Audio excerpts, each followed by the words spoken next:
Pues increïble, no tinc paraules per descriure aquest moment. És un moment històric pel club, un club amb 15 o 20 anys d'història, i abans de començar els play-offs, quan em van preguntar el que pensava d'aquesta final, vaig dir que seríem la sorpresa i ho hem aconseguit.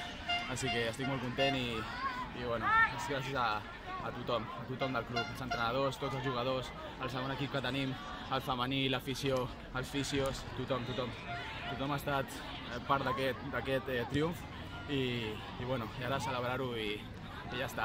Ja ens va passar al camp del Sant Cugat, érem com 2 o 3 homes menys i bueno, hem demostrat que tot i les dificultats podem sempre autosuperar-nos, no? És la nostra filosofia, sempre superar-nos a nosaltres mateixos. Bueno, quan ens han expulsat el Gato, pues, ens hem parat i hem dit que això no ho podíem perdre. I ja està. I al final pues, hem remuntat i hem aconseguit el triomf. I ens agradaria, sí, clar que sí, jugar a la següent categoria. Jo crec que estem preparats.